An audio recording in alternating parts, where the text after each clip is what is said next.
Noong panahong iyon, sinabi ni Jesus sa mga tao at sa kanyang mga alagad, ang mga eskriba at mga pariseo ang kinikilalang tagapagpaliwanag ng kautusan ni Moises. Kaya't gawin ninyo ang itinuturo nila at sundin ang kanilang iniuutos. Ngunit huwag ninyong tularan ang kanilang gawa, sapagkat hindi nila isinasagawa ang kanilang ipinangangaral. Nagbibigkis sila ng mabibigat na dalahin at ipinapapasan sa mga tao, ngunit ni daliri ay ayaw nilang igalaw upang tumulong sa pagdadala ng mga iyon.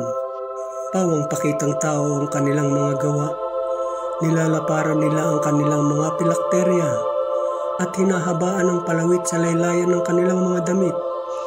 Ang ibig nila'y ang mga upo ang pandangal sa mga piging at ang mga tanging luklukan sa mga sinagoga.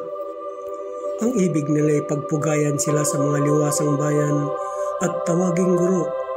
Ngunit kayo, huwag kayong patawag na guro, sapagkat iisa ang inyong guro at kayong lahat ay magkakapatid.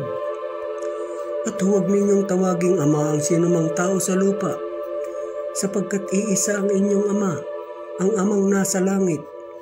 Huwag kayong patawag na tagapagturo, sapagkat iisa ang inyong tagapagturo, ang Mesiyas. Ang pinakadakila sa inyo ay dapat maging lingkod ninyo. Ang nagpapakataas ay ibababa, at ang nagpapakababa ay itataas.